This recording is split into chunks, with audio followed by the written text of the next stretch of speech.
के विषय में बताइए। पूछिए भाई, जो पूछना है पूछो। जो वर्ल्ड कप को लेकर के सबसे बड़ा सवाल तो यही है कि वर्ल्ड कप के बाद में पीएम मोदी खुद मिलने के लिए आए और पीएम मोदी ने जो है आप सभी लोगों को जो हौसला बनाया है, लेकिन राहुल गांधी ने जो है वर्ल्ड कप को लेकर के जो है एक छीटाकशी की है। उन्होंने कहा कि वहां पर एक पनौती थे जिसकी वजह से ये मैच हारा है, तो उस पर आप क्या कहेंगे? यार ये कंट्रोवर्सी वाले सवाल हमारी समझ में तो आते नहीं, क्योंकि आप इस सवाल को कंट्रोवर्सी में ले जाते हो।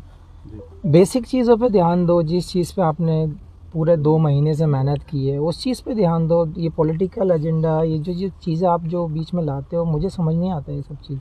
अच्छा, तो अब जो वर्ल्ड क्या रहा जो वर्ल्ड कप में क्या कमियां लगी हैं आपको कि कुछ और सुधार की ज़रूरत है? यार ओवरऑल तो आपने देखा है कि बहुत अच्छा परफॉर्म रहा है सबका, क्योंकि 11 में से 10 मैच जीते हैं, 10 में से 10 जीते थे उस टाइम। सो कॉन्फिडेंस की कमी नहीं थी, स्किल की कमी नहीं थी। मुझे लगता है कि एक बैड डे हो सकता है, जो वो किसी भी टाइम हो सकता है। मेरे हिसाब से वो दिन हमारा नहीं था। मेरे हिसाब से कुछ एग्जीक्यूशन में थोड़ा सा, या फिर हम थोड़े रन कम रहे, वो सब चीज़ें आप काउंट कर सकते हैं। ऐसा कोई चीज़ नहीं थी जो हमें डाउन करे या मॉरल डाउन हो, कॉन्फिडेंस की कमी हो।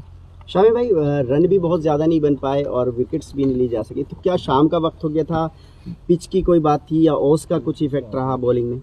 देखिए, हमेशा आप लोगों ने देखा ही है कि जब शाम को बैटिंग होती है, डे नाइट मैच में जब सेकंड इनिंग आती है तो बैटिंग के लिए और बेटर हो जाता है विकेट, तो वो एक फैक्टर हो जाता है और विकेट थोड़ी स्लो भी हो जाती है, फास्ट बॉलर्स को उतनी मदद नहीं मिलती, तो वो एक रीज़न रहा है। स्वामी भाई आपने जो है आपने पूरे देश में नहीं पूरी दुनिया में अमरोहा का भी नाम रोशन किया है, भारत का भी नाम रोशन किया है, और सरकार यहाँ आपके यहाँ पर स्टेडियम के लिए बाकायदा यहाँ ज़मीन तलाशी जा चुकी है, उसका प्रस्ताव जा चुका है, उसको लेकर क्या कहेंगे आप? उसके लिए सबसे पहले थैंक्स बोलना चाहूँगा सरकार का भी, और जिसने भी ये स्टेप लिए हैं सब ने मिलकर, स्पेशली उत्तर प्रदेश सरकार ने, क्योंकि बहुत ज़रूरी है। अपने यहाँ टैलेंट बहुत है और बहुत बच्चों को ज़रूरत है कि स्पोर्ट्स में भी आगे जाएं, लोगों को जागरूक करें। तो ये चीज़ टैलेंट के हिसाब से और क्षेत्र के हिसाब से भी बहुत ज़रूरी थी कि हमारे यहाँ पे एक अच्छा स्पोर्ट्स एकेडमी हो, स्टेडियम हो, जहाँ पे लोग अपने स्किल को जानें, लोग उसको कुछ कोचेज़ उन लोगों को सिखाएं, कुछ बेटर करें। वो बहुत ज़रूरी था और ये मेरे हिसाब से बहुत अच्छी चीज़ हुई है यहाँ के यंग टैलेंट के लिए। शामी भाई, इसी प्रश्न को मैं थोड़ा मॉडिफाई करूँगा। आप तो अमरोहा क्या देश का बड़ा नाम आप हो चुके हैं, आप अच्छी बात यह है याद रखते हैं इस चीज़ को, किस बैकग्राउंड से आप निकले, तो विशेषकर जो अब यहाँ के यूथ आप पर उम्मीदें करता है, तो आप क्या करना चाहते हैं उन बच्चों के लिए जो आपकी तरह आगे बढ़ना चाहते हैं? आप अपनी तरफ से क्या मतलब मॉरल सपोर्ट या और भी कुछ? देखिए, हमेशा से मैं बात करता आया हूँ, क्योंकि जब जो जनरेशन आ रही है, जो टाइम अभी का दिख रहा है लोगों में, जो हमारी ज़रूरतें बन गई हैं, तो मेरे हिसाब से एजुकेशन, हेल्थ, स्पोर्ट्स, ये सारी चीज़ें काउंट करके हम अच्छा कल्चर क्रिएट कर सकते हैं। तो उसमें मैंने पहले भी बोला था, अगर मेरी कहीं ज़रूरत है हमारे यहाँ के यंग टैलेंट को, यंग यूथ को, या किसी भी डिपार्टमेंट में मेरी ज़रूरत है, मैं खड़ा हूँ। और ये यंग जनरेशन को भी सोचना पड़ेगा कि हमें किस वे में जाना है, हमारा कौन सा टैलेंट है, तो वो चीज़ें बहुत ज़रूरी होती हैं। हाँ, फैसिलिटीज़ कभी कभी ऐसा होता है कि जब विलेज में नहीं मिल पाती हैं, लेकिन अब मुझे लगता है कि बहुत सारी चीज़ें सामने भी आ रही हैं, गवर्नमेंट भी हेल्प कर रही है इन चीज़ों में। तो अब यूथ का यही है कि आपको एक स्टेप ऊपर आना है, आपको अपना मैच्योरिटी दिखाना है, अपना स्किल दिखाना है और देश का नाम रोशन करना है। शामी भाई, प्रधानमंत्री जी से आपकी मुलाकात हुई, क्या बातचीत हुई और आगे क्या रणनीति रहने वाली है? देखिए, बहुत ज़रूरी होता है, क्योंकि उस टाइम पे हम मैच हार चुके थे, और जब आपके प्राइम मिनिस्टर जब वहाँ पे आके आपको प्रोत्साहन देते हैं, तो वो एक अलग ही एक कॉन्फिडेंस होता है कि देश का जिम्मेदार आदमी आपके साथ आया है, आपके सहानुभूति दे रहा है। वो बहुत ज़रूरी होता है, क्योंकि उस टाइम मॉरल वैसे ही डाउन होता है, और जब ऐसे मोमेंट में कोई आपका पीएम जैसे इंसान सामने खड़ा है और वो ऐसे बोल रहा है, कॉन्फिडेंस दे रहा है, तो वो एक अलग ही चीज़ हो जाती है, कॉन्फिडेंस बिल्ड करती है। मुझे लगता है ये बहुत बड़ा पार्ट है। शामी भाई, अपनी टीम ने 10 के 10 मैच बहुत अच्छी तरह से जीते, और जब फाइनल की हम बात करें, हालांकि मोराल आप था टीम का, लेकिन ऑस्ट्रेलिया के सामने फाइनल में हमारी टीम इंडिया कहीं दिखी नहीं। बैटिंग, फील्डिंग में भी थोड़ी सी हमारे लूज पॉइंट्स रहे, तो क्या कारण था? क्या बड़े मैच का दबाव था या कुछ और बात रही? या वीआईपी का जो मोमेंट था, क्या वो भी एक प्रेशर था? नहीं यार, ऐसा कुछ नहीं था। हम कभी ये सोचते नहीं मोमेंट किसका है या फिर क्या होता है, और ज़्यादा ओवर थिंक हम करते नहीं है मैच को लेकर, क्योंकि जो प्रोसेस हम लोगों ने लास्ट 10 मैच में किया था, सेम प्रोसेस था, सेम एटीट्यूड था, सेम स्किल एग्जीक्यूट करने देख रहे थे, सेम प्लानिंग के साथ जा रहे थे।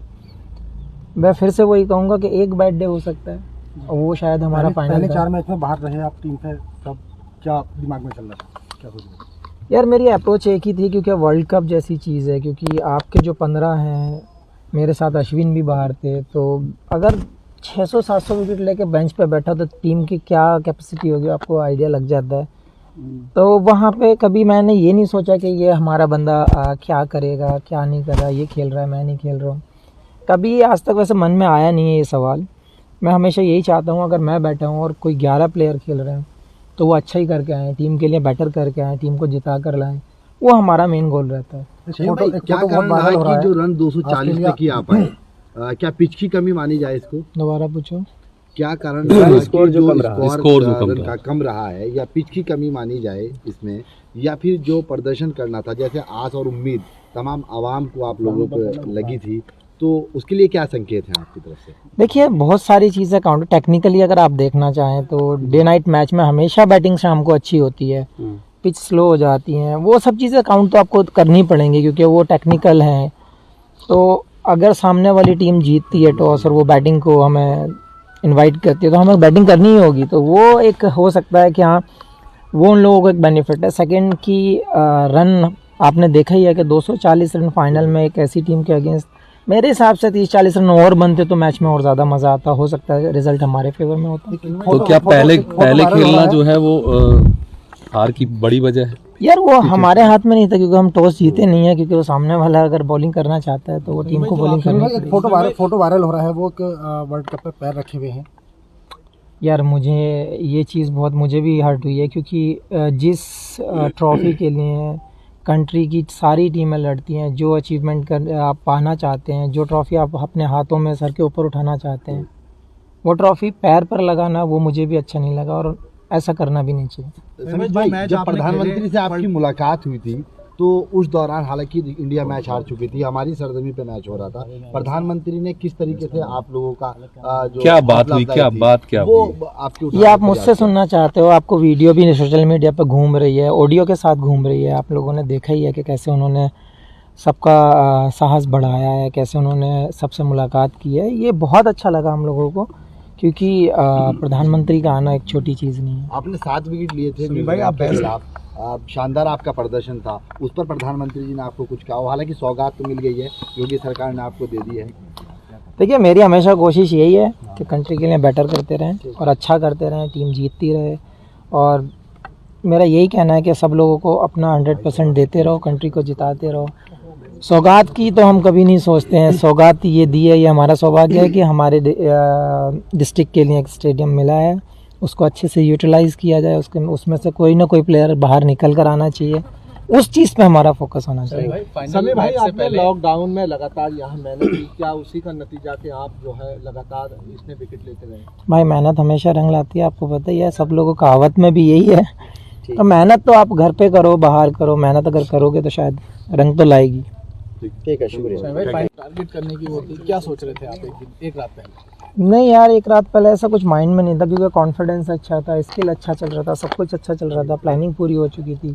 हाँ, जब बड़ा मैच होता है तो हमेशा कहीं ना कहीं हम सोचे नहीं, लेकिन प्रेशर रहता है हमेशा, कहीं ना कहीं माइंड वहाँ पे वर्क करता रहता है। आप चाहें कि हम चिल हो जाएं तो वो होता नहीं है, क्योंकि जब तक ख़त्म ना हो जाए टूर्नामेंट, जब तक हम शांत बैठते नहीं है, तो ज़रूर थोड़ा तो कहीं ना कहीं रहता है, मानते नहीं प्रेशर, वो बात अलग है। एक मुद्दा बहुत उठाता है कि पाकिस्तानी वो इंडियन बॉलर बॉल अजीब नई तरीके दी जा रही है, तो उनकी मानसिक स्थिति के बारे में क्या कहना है पाकिस्तानी? ओ भाई, ये नहीं बोल सकते, क्या ही बोलें इस बारे में, क्योंकि आपको सबको पता है, हमें पता है, इवन उन लोगों के प्लेयर्स ने भी, जो सीनियर्स हैं, जो लेजेंड हैं, जिनको दुनिया मानती है, उन्होंने भी उनको एक्सप्लेन किया है, लेकिन उनकी समझ में नहीं आता।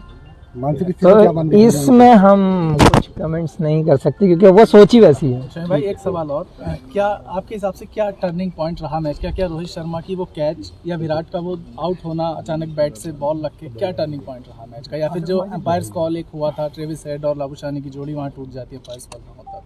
देखिए एक ही चीज़ थी क्योंकि रन हमारे पास उतने ज़्यादा नहीं थे कि हम अगर काश हमारे पास 300 रन होते तो हम इजीली डिफेंड कर पाते। लेकिन एक चीज़ पे ब्लेम करके मुझे नहीं लगता कि कोई फ़ायदा रहता है क्योंकि ओवरऑल टीम को देखा जाता है कि हम कहाँ स्टैंड करते हैं। वो बहुत ज़रूरी होता है एज ए यूनिट वर्क करना और एज ए ग्रुप वर्क करना। तो मैं एक ही चीज़ बोलूँगा, शायद थोड़े से रन कम थे। क्या शमी भाई आपकी यहाँ जो अब यूथ है आपका, कल आप आए, कुछ बच्चे आपसे मिलने पहुँचे, कुछ यूथ से बात हुई आपकी? अभी थोड़ा सा टाइम दूंगा उनको भी, और जहाँ पे स्टेडियम का अनाउंस हुआ है वहाँ पे भी जाकर देखूंगा। अगर कुछ मेरे लायक सेवा होगी तो मैं ज़रूर करूँगा। जो यूथ ट्राई का वो जो तैयारी कर रहे हैं क्रिकेट की, उनके लिए कोई मैसेज? एक ही मैसेज करूँगा, एक ही मैसेज दूंगा कि जो आपके अंदर टैलेंट है आप उसको पहचानें, मेहनत करें। क्योंकि जब मैं यहाँ से गया था तो आप लोगों को भी पता है कि कैसी फैसिलिटीज़ थी या यहाँ पे क्या था। बहुत स्ट्रगल करने के बाद यहाँ से ये अचीव किया है।